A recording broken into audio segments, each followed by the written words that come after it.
तो कैसे हो भाई लोग, उम्मीद है बढ़िया होगे। तो 2 दिन पहले योद्धा का ट्रेलर आया and to my surprise it turned out to be better than I expected. Story के पॉइंट ऑफ व्यू से अभी कुछ भी कहा नहीं जा सकता कि भाई ओवरऑल कैसी होगी या फिर जो उसका एग्जीक्यूशन है वो कैसा होगा, लेकिन फिलहाल के लिए इस फिल्म को जो हाइप चाहिए वो ये ट्रेलर बना लेता है। पर्सनली मैं जो एक बहुत ही इंपॉर्टेंट एस्पेक्ट तलाश करता हूँ इंडियन मिलिट्री मूवीज में, वो है उन मूवीज की राइटिंग, एंड उस डिपार्टमेंट में ये फिल्म मुझे सही नजर आ रही है। बाकी Siddharth Malhotra is looking absolutely great in action and it looks like इस फिल्म से वो शेरशाह वाला मैजिक दोबारा से रिक्रिएट कर सकते हैं। And with the cherry on top, film का एक्शन बहुत ही तगड़ा है, specially this one shot action sequence. तो चलो इस ट्रेलर का करते हैं break down, scene by scene in detail बात करते हैं इसके बारे में। Stay tuned.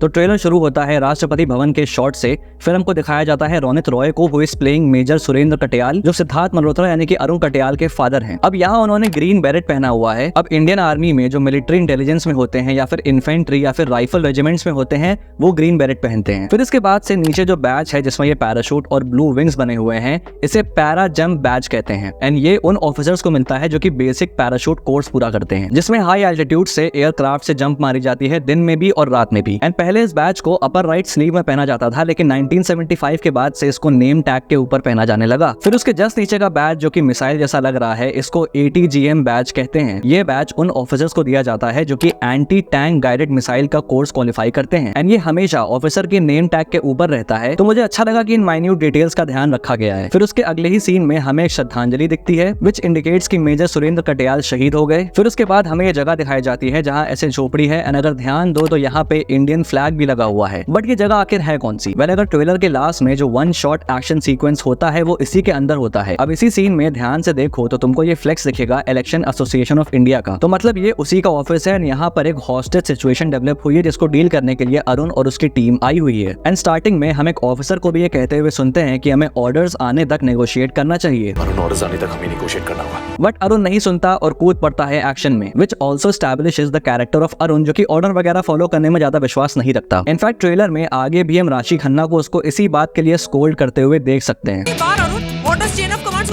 एंड ये जो पर्टिकुलर कैरेक्टरिस्टिक है अरुण का, ये इस फिल्म का एक मेजर ड्राइविंग फैक्टर बनेगा, वो मैं तुम्हें आगे बताऊंगा कैसे। फिर आगे आते हैं ट्रेलर में तो हम अरुण को देख सकते हैं उसको यूनिफॉर्म के पास। अब यहाँ देखो तो मरून कलर की बैरेट है एंड उसके यूनिफॉर्म पे भी स्पेशल फोर्सेस लिखा है। अब इंडियन आर्मी में मरून बैरेट होती है पैराशूट रेजिमेंट की या फिर स्पेशल फोर्सेस की, या यूं कहें कि बेसिकली हर वो स्पेशल फोर्स जो कि एयरबोर्न फोर्सेस के कैटेगरी में ट्रेन करी जाती है। फिर ये बैच हम देखते हैं जो कि बलिदान बैच से काफी सिमिलर लगता है बट है नहीं। यहाँ हम योद्धा लिखा हुआ देख सकते हैं, एंड योद्धा नाम से कोई भी रेजिमेंट रियल लाइफ में एग्जिस्ट नहीं करती, तो क्लियरली इसको फिल्म के लिए बनाया गया है सिर्फ। And then we get a good look of Siddharth Malhotra in his army uniform and damn he looks really good. And जो फिजिक है सिद्धार्थ मल्होत्रा का, it makes him look good in army roles, and here he recreates the classic DDLJ moment. मतलब इसको कैसे ना mention करूं यार। फिर आता है नेक्स्ट सीन जहां हम सिद्धार्थ मल्होत्रा को ऐसे फ्लेयर्स एक्टिवेट करते देख सकते हैं। अब यहाँ ध्यान से देखो तो फ्लेयर्स के साथ उसने मैगजीन को अटैच किया हुआ है, एंड ये AK-47 की मैगजीन्स है। एंड ध्यान से देखो तो मैगजीन में बुलेट्स भी हैं। अब यहाँ पर वो ऐसा इसलिए कर रहा है क्योंकि जो केमिकल फ्लेयर्स होते हैं वो बहुत ही हाई टेम्परेचर्स पे बर्न करते हैं, एंड मैगजीन में बुलेट्स हैं एंड बुलेट्स पे बारूद है जो कि एक कंबस्टेबल मटेरियल है। तो यहाँ पर इससे अरुण एक्सप्लोजन क्रिएट कर रहा है जो कि वो दुश्मनों के अगेंस्ट यूज करेगा। अब ऐसे मैगजीन में भी बुलेट्स को दिखाना, वो भी ऐसे मिली सेकंड के लिए, I really love this minute attention to detail. फिर उसके बाद हम देखते हैं ये फ्लाइट का कार्गो डेक जहां अरुण को टेररिस्ट से फाइट कर रहा है। अब यहाँ वो सूट में है, विच मीन्स वो यहाँ पर स्पेशली इन टेररिस्ट से लड़ने नहीं आया है। माइट भी वो इस प्लेन में एक पैसेंजर हो एंड देन उसी दौरान एक हाईजैक सिचुएशन हो वहां पर, and Arun now tries to play hero और इस पूरी सिचुएशन को अकेले डील करने की कोशिश करता है। But unfortunately he gets outnumbered और प्लेन से नीचे फेंक दिया जाता है और इन आतंकवादियों को न्यूट्रलाइज करने में फेल हो जाता है, जिसकी वजह से उस प्लेन में शायद लोगों की मौत हो जाएगी। एंड इसीलिए हम आगे देख सकते हैं कि उसको सस्पेंड कर दिया जाता है। एंड यहाँ पर अरुण का जो ऑर्डर ना मानने वाला कैरेक्टरिस्टिक है वो बहुत बड़ा रोल प्ले करेगा। फिर इसी सीन में इस पूरी टीम पे ध्यान दो, इस ऑफिसर के अलावा बाकी सबके पास एक स्टार है कंधे पर, which means this officer is the head of this unit. फिर उसके बाद से एंट्री होती है दिशा पाटनी की, और भाई क्या हॉट लग रही है सीरियस।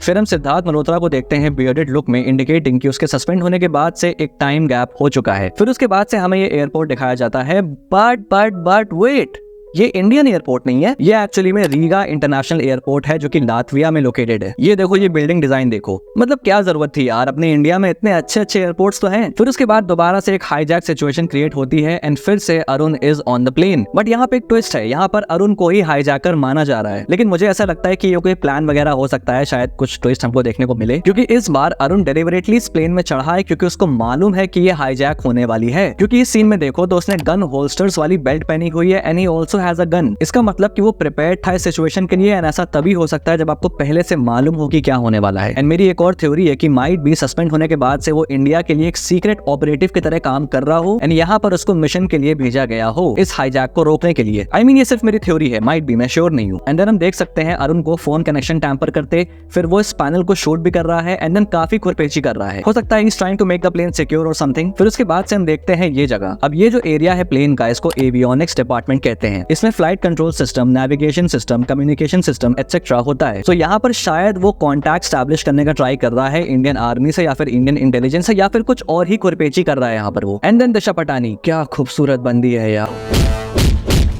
फिर इस सीन में राशि खन्ना के पीछे देखो तो एक पाकिस्तानी जनरल बैठा है एंड ये जगह भी पाकिस्तान ही है जहाँ पे इंडिया के डेलीगेट्स इस हाईजैक के सिचुएशन के सिलसिले में आए हुए हैं। अभी आगे एक और डिटेल से मैं इस बात को कंफर्म कर दूंगा। अब इस सीन में देखो यहाँ प्लेन गायब हो गया रेडार से। तो जैसा मैंने कहा कि यहाँ पे अरुण कुछ तिगड़म बैठा रहा है, वो माइट भी इसीलिए कर रहा हो। अब वो प्लेन को रेडार से गायब क्यों कर रहा है ये तो फिल्म देख के ही पता चलेगा। फिर उसके बाद से ये सीन जहाँ अरुण प्लेन के पीछे ऐसे भाग रहा है एंड ये इसी सीन का पार्ट है। फिर उसके बाद से हम देखते हैं ये सीन जहाँ अरुण ऐसे पानी के बैरल को तोड़ रहा है। अब जहाँ तक मेरी नॉलेज है ये एक बैलेस्ट टैंक हो सकता है जो कि प्लेन की सेंटर ऑफ ग्रेविटी को मेंटेन करने के लिए इस्तेमाल होता है और ये प्लेन में काफी जगह रखा होता है। तो जैसा कि ट्रेलर में हम देख सकते हैं कि प्लेन क्रैश हो रहा है, तो हो सकता है उसे स्टेबलाइज करने के लिए वो इन बैलेस्ट टैंक को एम्प्टी कर रहा हो। एंड यहाँ पे यू कैन सी कि अरुण प्लेन के लैंडिंग गियर या सिंपल भाषा में उसके व्हील्स को ओपन करने की कोशिश कर रहा है ताकि प्लेन को लैंड किया जा सके। फिर उसके बाद से हम कुछ एक्शन सीन्स देख सकते हैं जिसमें अरुण इस व्हाइट शर्ट में होता है। अब गौर करो तो ये जो लोकेशन है ये पाकिस्तान का पीएम ऑफिस है, क्योंकि अभी ये सीन देखो एंड देन नेक्स्ट सीन में ये जगह देखो, यहाँ पे भी हम देख सकते हैं इस पूरी बिल्डिंग को एंड ये सेम बिल्डिंग टाइगर 3 में भी एस पीएम ऑफिस दिखाई गई है। एंड नेक्स्ट एक्शन सीन में भी अरुण के पीछे you can see the Pakistani flag and यहाँ नीचे देखो तो पाकिस्तान के लोग नारा भी लगा रहे हैं कि इंडिया गो बैक। जैसा मैंने पहले भी कहा कि इंडिया के डेलीगेट्स पाकिस्तान आए हुए हैं उस हाईजैक के सिलसिले में मीटिंग करने के लिए, तो पाकिस्तान के लोग प्रोटेस्ट कर रहे हैं कि भाई उनको वापस भगाया जाए। एंड व्हाट्स मोर इंटरेस्टिंग कि ये पीएमओ नहीं है बल्कि नोएडा इंटरनेशनल यूनिवर्सिटी है जिसको पीएमओ बिल्डिंग के रूप में दिखाया जा रहा है। तो आई थिंक ये जो पूरा एक्शन सीक्वेंस है ये क्लाइमैक्स में होगा, जैसा कि ट्रेलर में ही कहा गया है कि प्लेन पाकिस्तान से गुजर रहा है, तो हो सकता है कि एंड में वो पाकिस्तान में ही लैंड करे एंड देन ये एक्शन सीक्वेंस आए। अब ये एक्शन सीन पीएम ऑफिस में क्यों हो रहा है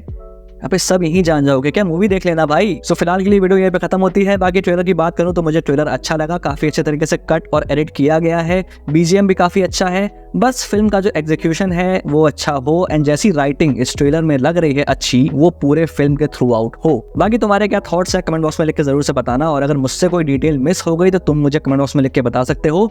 बाकी वीडियो को लाइक कर देना, और अगर पहली बार यहाँ पे आए हो तो सब्सक्राइब करना मत भूलना ऐसी और वीडियोस के लिए। Till then, this is your pop culture signing off. We'll see you guys in the next video.